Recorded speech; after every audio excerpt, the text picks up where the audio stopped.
Hello everybody and welcome back to a brand new Gentech PC product showcase.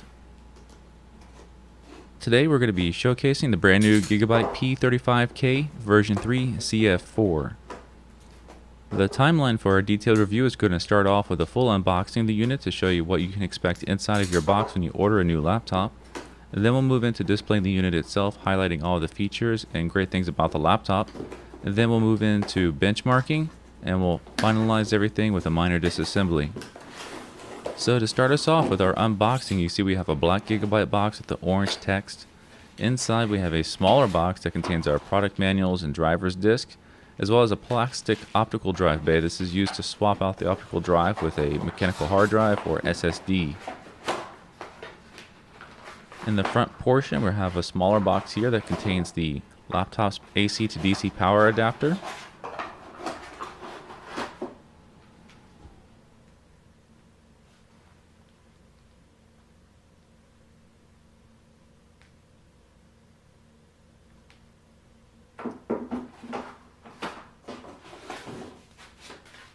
And then finally we have the laptop itself, which is surrounded by foam on all sides to prevent it from having any kind of movement or shock damage, and then a protective sleeve to prevent against any kind of scratching. With our first glance at the P35 at hand, you can see that it is a thin profile 15-inch gaming laptop. Alright, now with the P35 set aside, we can go ahead and open it up and power it on for the first time. You'll see that between the keyboard and the screen you do have an oversized microfiber cloth that you can hold on to keep the laptop clean from any dust and debris. We're running off of battery power right now. We'll just go ahead and jump straight into the BIOS. This will give you an idea of what our current BIOS version is during all of our benchmarks, and just give you an overview of the options you have available inside of the BIOS.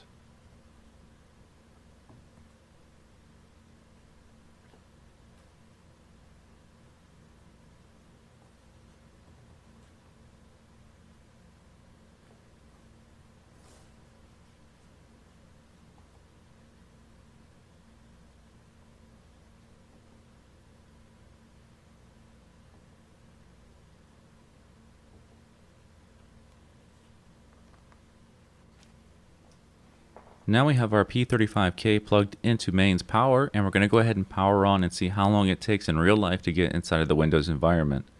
We're booting into Windows 8.1, and we're running on 2 solid state disks in a RAID 0 array, so as you can see the real life boot time is actually very quick.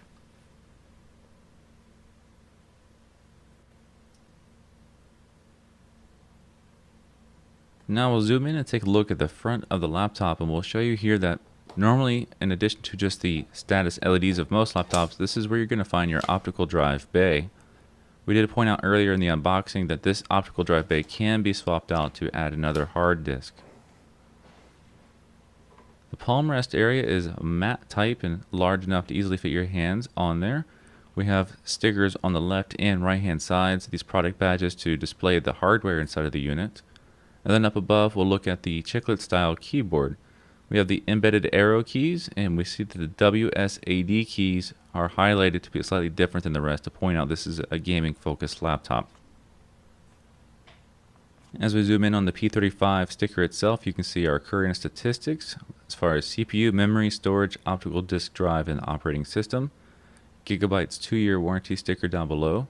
On our right hand side we have the NVIDIA Optimus technology, the NVIDIA GeForce for the dedicated GPU, and our Intel CPU badge. Now jumping straight to the top of the screen, we're going to look at our dedicated microphone input and webcam on the top of the display. And the display itself, as we swing around, you can see is a matte type display, not showing any reflections. Now continuing on with the interfaces, we'll move to the right hand side of the laptop where we'll find mini display port, 2 USB 3.0 ports, HDMI output, VGA, and then we see the AC/DC power port there for charging the laptop and running off of mains power. Onto the rear of the laptop, we actually have no interfaces here, just the left and right cooling vents for the exhaust of the system. And to our left hand side, we're going to start with our Kingston lock port, the RJ45 port for local networking, 2 USB 2.0 ports, our 3.5mm connections for the headphones, microphone, and an SD card reader.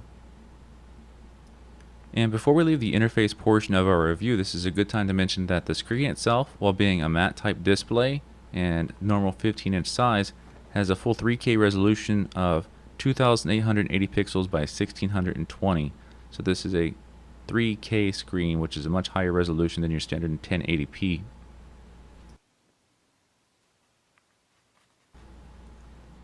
Now we're going to go ahead and move into measuring out the P35K. As we said in the beginning, it's a thin profile gaming laptop, and many laptops these days are focusing not just on how powerful they are, but how easily they can be carried around and fit into a bag. The P35K does manage to keep a very low profile, with under an inch on the front and back sides. So up next we have the other half of the equation as far as thin and light gaming laptop, and that would be the weight portion. As you can see, the laptop itself is 5 pounds and 8 ounces, and that's including the battery. When we throw in the power adapter as well, we're up to 7 pounds and 5 ounces. That's a fairly light total carry weight and shouldn't present too much of an issue for most people to carry around most of the day. Now we're moving out of the outside and into the inside of the computer by taking a look at the System Device Manager, and here's a great detailed look at all the system hardware. We see our multiple display adapters are integrated from Intel and dedicated from NVIDIA. We also see our Core i7 4710 CPU provided by Intel. Also, for those interested, here is the monitor's ID for the monitor panel used, and here is the current resolution we're using.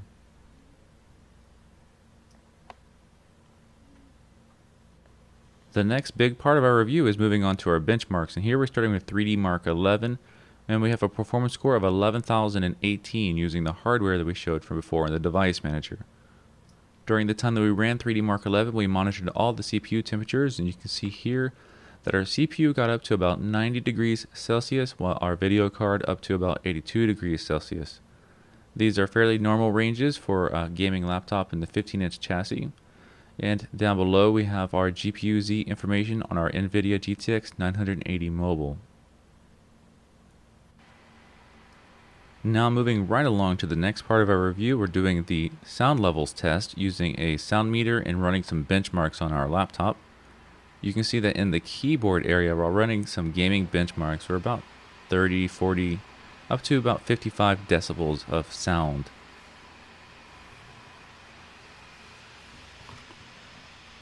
Now if we move the meter over to the rear of the laptop to the exhaust directly, we can see those levels go up to about 65.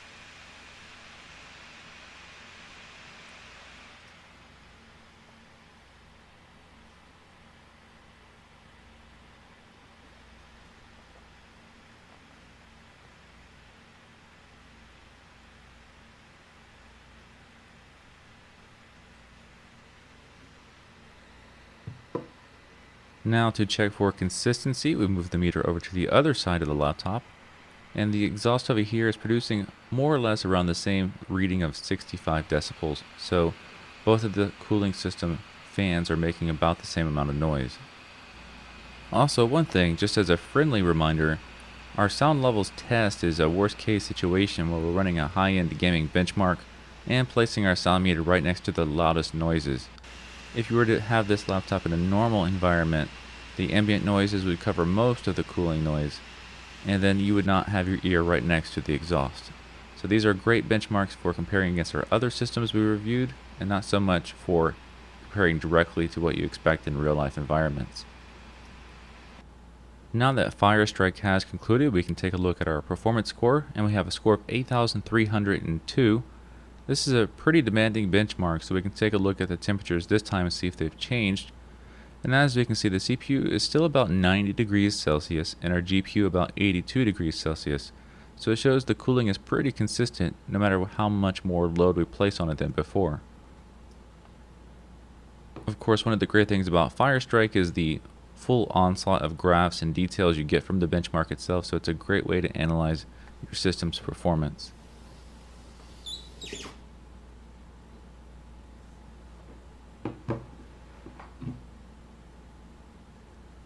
And we just want to show the sound levels one more time. Now that the laptop is not under load and it's at an idle state, you can see the sound pressure level has gone down dramatically.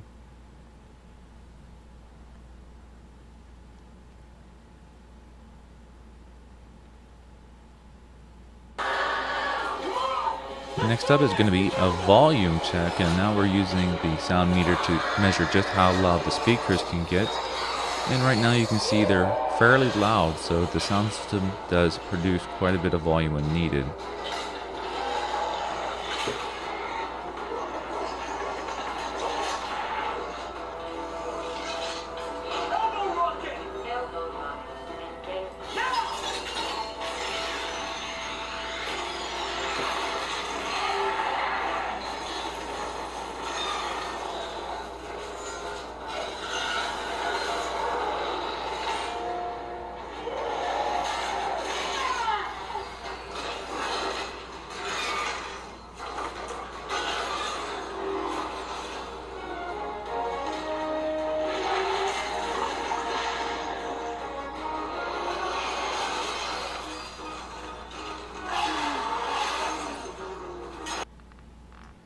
And so now it's time for us to move into the final segment of our review, and that's going to be the minor disassembly of the P35K.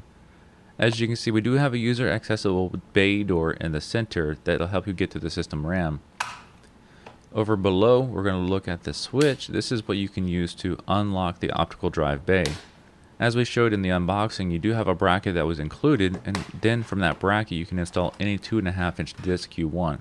So it can be a third solid state disk, or you can install a mechanical hard drive for more storage space. If you are going to need full system access, you'll see there's a lot of screws to remove, and they are different sizes, so be sure to keep really good track of what screws you removed and where they go so you can place them back in the same order that you took them out. Now we can go ahead and get a first view of the inside of the laptop itself. Be careful, we do have a wire here connecting the bottom half. So starting off on the right hand side, we have the 2.5-inch mechanical hard drive. This is a 1 terabyte hard drive.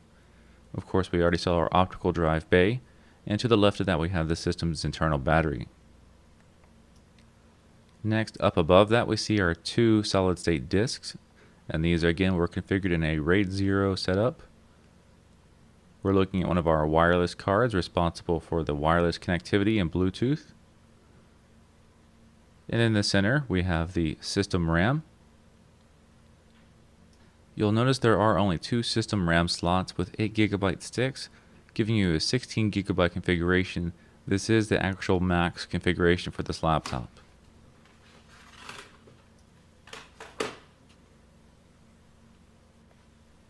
And the last thing for the disassembly, we just wanted to quickly show you what it looks like to replace the optical drive with your own 2.5-inch disc using the included adapter.